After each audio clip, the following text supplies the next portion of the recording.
Hey everybody, this is Dave with the Georgia Photog, and what I wanted to do today was go out and shoot some wildflowers, just random wildflowers in the area around where I live, and see what I could come up with on short notice basically. And well, we get this. Because of that, it's kind of limited, but I'm still going to do it. I've got an umbrella so I can keep the camera dry while I shoot, and it'll give me the opportunity to get maybe some raindrops on the flowers as well, as instead of just getting regular old just dry pictures in the sun. You know, it adds an extra element. You know, we'll see what we get, and depending on the depth of the background, I may be able to get some decent blur with that 200 millimeter micro nickel. I'm running all this on the D810 now because the Sony is now relegated to studio duty because it works as long as I don't move it around.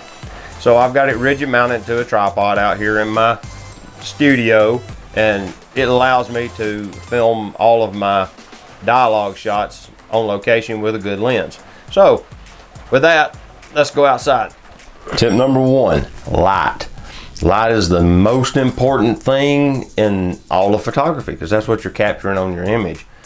So make sure you've got good light on your subject. You know, it goes without saying. It applies to all photography. If you don't have good light, your images are just going to they're going to be too dark or overlit or whatever. Look for good light as well. You can shoot in midday sun, but it works better for black and white. If you have an overcast day, it's really good because there's no real heavy shadows.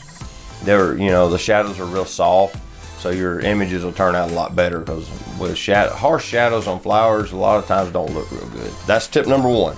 All right, I was about to get in the truck when I spotted these poppies in my own yard. Apparently we planted them last year and I didn't even know it, but they've come up and it's these beautiful little pink flowers, and they're right now soaking wet from rain.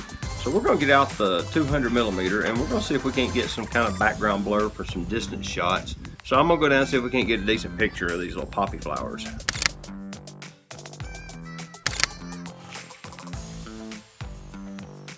If you shoot flowers very much, you're going to learn pretty quick that there's bugs on the flowers.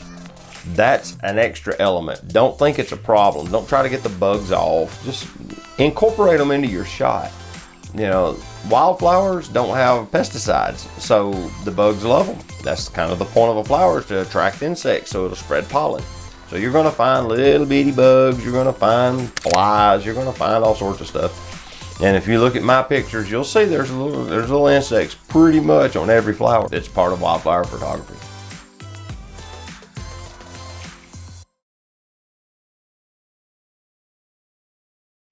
All right, tip number two. Don't shoot like straight down on the flower. That's the perspective everybody sees when they look at flowers. They just look down at them and they see them right there. Get down on the level with the flower. Make your angle, down slightly or up slightly, but from the side is a different angle people don't see a lot. Try to come up with an approach to the flower that isn't just walking up and looking straight down on it and shooting straight down. Now there's one thing to see the flower opened up in macro, and I'm going to use the 2 to 500 and try and get some interesting versions with it as well. It's giving me some good depth of field with good background blur, so I'm shooting it wide open at f5.6. Let's see how it goes.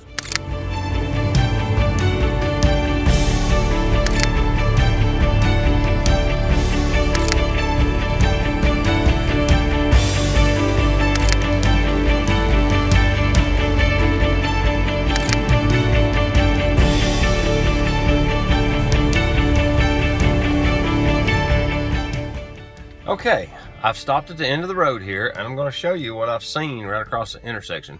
I'm here by myself, no one else is around, so it's like my truck sitting here is not a big deal. I'm out in the country anyway. I don't live in the city, so it's not a big issue. So let's just go take a quick gander. All right, nothing coming that way, nothing coming that way. What are these? These are beautiful little flowers. Looks like orchids growing wild on the side of the road. Look at that. All right, we're gonna get a few shots of these little guys.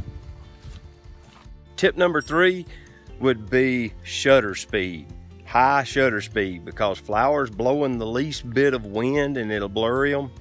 So I try to shoot at 500 to 1,000th of a second minimum and up. So don't be afraid to turn your ISO up a little bit. Sun's trying to peek out from behind the cloud now.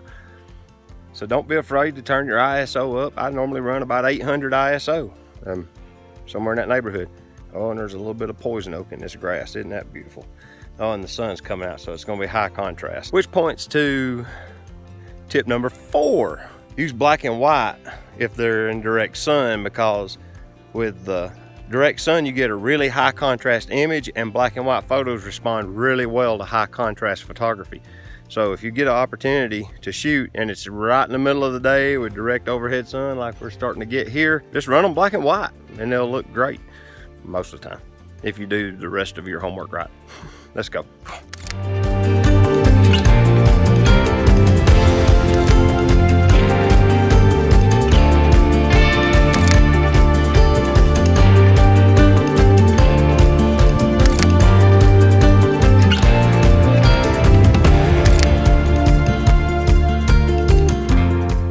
Got a photo of a deer fly on the end of the orchid and got him macroed up pretty good too. So we're gonna move on and see what else we can find on our little trip around the block here.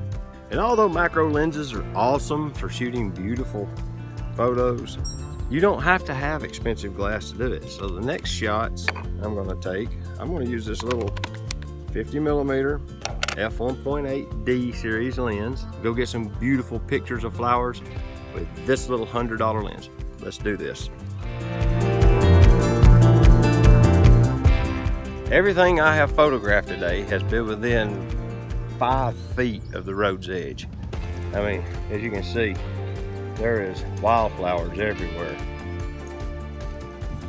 Let's see, the county hasn't mowed the roads yet. Once they mow them, all of this will be gone. Sometimes you just gotta get down here with it. Get down in the grass. Let's see. There we go.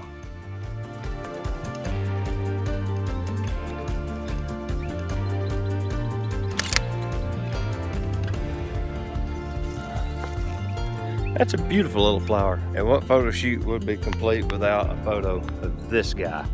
This is what we always called Queen Anne's lace. I'm not sure what it's really called. Let's get some shots of that with the 50mm.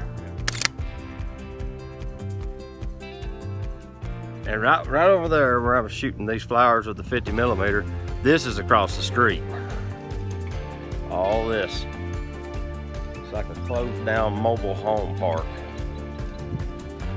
So you never know where you're gonna find beauty to photograph in the world. Most of the time it's right on the side of the road for me. Butterfly just lit on this clover. I wonder if I can get a photo of him for you. The answer to that was a no.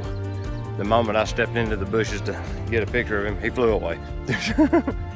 But yeah, I think I've already had a pretty productive trip around the block. All right, y'all, if y'all enjoyed this video, hit that like button. I'd really appreciate it. Yeah, and forgive the lack of continuity. I forgot to do this portion of the video yesterday, so here it is, day 2, and I'm wearing a different shirt. Sorry about that. But if you shoot wildflowers, these 5 tips they'll help you out. So thank you very much. We'll see y'all later. Y'all take care. Bye-bye.